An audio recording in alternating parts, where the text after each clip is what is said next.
as pessoas que analisam a atuação da mídia e discutem a atuação da mídia atualmente, estão atrasados em pelo menos 4 décadas com os estudos científicos a respeito.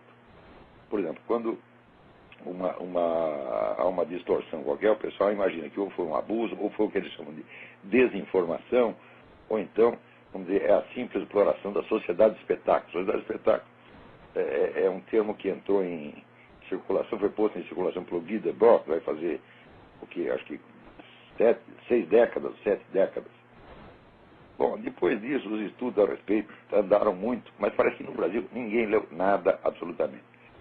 Por exemplo, o conceito de desinformação é frequentemente usado de maneira errada. A desinformação, consiste em uma notícia errada, ou de interpretação errada de uma notícia, repetida várias vezes e em várias fontes simultaneamente, principalmente com a finalidade de induzir governos, um governo inimigo, no caso, a uma decisão errada. E às vezes também, vamos dizer, de influenciar a opinião pública, de criar uma imagem negativa de alguém. Mas é sempre uma coisa concentrada numa determinada operação. O caso mais típico é aquele dos agentes tchecos, que no Brasil, em 1964, falsificaram documentos para dar a ideia de que tinha sido o governo americano que havia planejado o golpe de 64. E espalhou isso para todos os jornais, repetiu um certo número de vezes, e isso, de fato, se impregnou na opinião pública. Até hoje, vamos dizer, a nossa mídia em peso acredita nisso, embora o sujeito já tenha confessado que foi ele o autor da operação. Isso é exatamente o que se chama uma desinformação. Às vezes essas operações são também chamadas de medidas ativas. A desinformação tem que ser feita, vamos dizer, por agentes externos à própria mídia, de modo a ludibriar a mídia inteira ou a usá-la para alguma finalidade. Desinformação é geralmente iniciativa de governos, de serviços secretos. A questão da sociedade de espetáculo é outra coisa, quer dizer, você transformar a política numa espécie de show, né, no qual a população seja induzida a julgar políticos, vamos dizer, pela sua aparência midiática, né? Uma coisa que ninguém sabe, pega todos esses professores de comunicações que tem nas faculdades brasileiras, dá um pontapé na bunda de cada um e manda para a rua, porque eles não sabem absolutamente nada. Desde os anos 70, existem estudos muito aprofundados, e num número inabarcável de estudos, a respeito exatamente desse problema do fluxo de notícias. E o que está comprovado é o seguinte, é que o número de vezes que um assunto retorna sob um determinado ângulo é uma coisa decisiva. Isso quer dizer que se durante uma semana, né, todos os jornais de um país noticiarem um escândalo horroroso, um crime hediondo, e depois não falarem mais do assunto, é como se não tivesse falado. O que importa é exatamente a repetição do enfoque, em determinado número de vezes. Quer dizer que abaixo de um certo número de vezes é como se não tivesse acontecido aquilo, realmente não deixa marcas. E não apenas descobriu que a coisa funciona assim, mas eles já têm até, vamos dizer, o controle estatístico de quantas vezes você precisa repetir uma coisa para que ela se impregne na imagem de uma pessoa, ou se, vamos dizer, ou passe a constituir uma crença comum da sociedade. De modo que essa técnica, ela se transformou numa máquina de alta precisão, que não é usada para fins de desinformação ou de promover um político. Isso é usado para fins de controle social. Isso é importantíssimo. A mídia, em peso, no Brasil e no mundo, transformou-se num instrumento de controle social usando essas técnicas. Os camaradas que as usam, evidentemente, as conhecem. E quem as conhece? Bom, quem conhece foi quem encomendou essas pesquisas desde os anos 70, e quem as encomendou foram justamente essas grandes fundações globalistas, Ford, Rockefeller, etc., que dominam o panorama universitário aqui nos Estados Unidos. O nome dessa técnica chama-se espiral do silêncio. Esse nome já foi dado na década de 70. Eu creio que o primeiro, e saiu um monte de trabalhos acadêmicos em revistas, em 74 até sair um livro resumindo a coisa toda e dando a essa técnica o nome espiral do silêncio. De modo que é perfeitamente possível você controlar a conduta política de toda uma sociedade apenas pela espiral do silêncio. A prática da espiral do silêncio tem a vantagem de que você não precisa omitir completamente as notícias que você não quer, vamos dizer, arraigar na memória da população. É só limitar o número de vezes que se volta ao assunto. É por isso que eu digo que a mídia, nos últimos 20, 30 anos, ela se tornou uma organização criminosa e ela tem que ser punida por isso. É preciso juntar a documentação e processar essas empresas de mídia, mas por manipulação deliberada e técnica, manipulação científica da opinião pública, não com vistas a um ou outro objetivo em particular, mas ao controle social permanente. Vocês reparem, vejam, por exemplo, se você pegar todas as notícias de corrupção do governo Lula que saíram desde o início do primeiro mandato dele, elas jamais o comprometem pessoalmente. Nunca.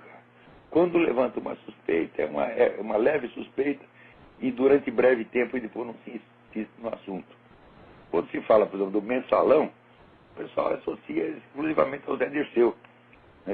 Por outro lado, a supressão, por exemplo, quando existe uma supressão total da coisa, como no caso do Foro de São Paulo, é evidente que não se trata de uma operação política, vamos dizer, de pequena escala.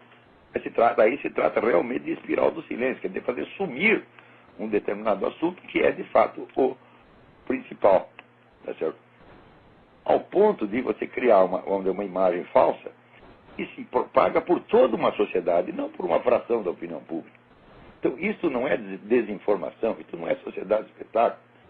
Isso é espiral do silêncio. Isso é uma técnica de controle social. Isso quer dizer que as 3 ou 4 empresas, grandes empresas de mídia no Brasil, controlam, não é a opinião pública, controlam a conduta da população. Então, fazendo isso há várias décadas, por meio da mentira sistemática, calculada matematicamente para produzir esse efeito. Então, quer dizer, quando o pessoal fala de desinformação ou de mentira, eu digo, olha, isso é eufemismo, vocês estão usando palavras que não transmitem a realidade, não dão ideia da gravidade da coisa. Né? Veja, por exemplo, todas as análises do governo Lula, isso é batata, até os adversários do governo Lula caem nessa também, porque são arrastados pela espiral do silêncio. Todas elas só analisam o governo Lula do ponto de vista econômico. Hoje mesmo me mandaram aqui um artigo do Stephen Kanitz, dizendo, olha, o Lula disse que não havia nenhuma crise econômica no Brasil, aqui se comprova que não havia, porque ele mostra lá, vamos dizer, a estatística do aumento do consumo no Brasil, aumentando enormemente desde 2002, sem interrupção. O que diminuiu foi a produção durante alguns meses. Quando se começou a falar da crise internacional, então as empresas se retraíram e não investiram, então baixou a produção. Certo? Mas isso foi por causa de notícias alarmistas vindo do exterior. No geral, o consumo está crescendo, o que significa que a capacidade de aquisição da população está aumentando. Mas, ora, eu não me lembro de jamais ter feito a menor crítica à política econômica do seu Lula.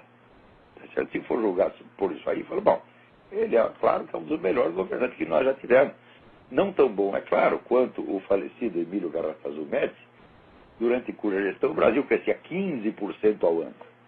Agora cresce 3%, e quando cresce 4%, todo mundo solta rojão. Esqueceram que no tempo do Médici crescia 15%. Por que essas mesmas pessoas que dizem que o Lula é uma maravilha, não dizem que o Médici é uma maravilha? Porque eles vão dizer, mas naquele tempo havia tortura em prisões, estava morrendo gente nas prisões. Sim, morreram 300 pessoas. Agora, gente, morrem 50 mil brasileiros por ano. E isso simplesmente não é levado em conta no julgamento do governo Lula. Por quê? Se for levar isso em conta, vai ter que escavar e vai ter que aparecer o acordo assinado entre o Lula e as Farc, tá certo? No quadro do Foro de São Paulo. E daí ficará provado que esse governo Lula é um governo assassino que está deixando os parceiros dele, Farc e os parceiros da Farc, Comando Vermelho, PCC, etc., agir à vontade, matar quem eles quiserem. Então, se você acha um crescimento de 3% ao ano vale a morte de 50 mil brasileiros, então você subscreve o artigo do Canito, o governo brasileiro é uma maravilha. Você veja que esse tipo de operação, que é de longuíssimo prazo, ele não visa só mudar a opinião das pessoas sobre isso ou aquilo, mas visa criar hábitos profundos de julgamento que já basta para reproduzir o mesmo julgamento em situações análogas vezes e vezes sem conta. Então, quer dizer que a essa altura, por exemplo, colocar em julgamento o seu Lula pela sua cumplicidade com as Farc e, portanto, pelos 50 mil brasileiros que moram por ano, é uma coisa que para o brasileiro se tornou inimaginável, não existe. Se você falar disso, vão dizer que você é louco. Quando está na cara que os loucos são eles. Né? Quer dizer, aqui já virou mesmo a situação do doutor Mabuse, né? Em que os loucos mandam no hospício.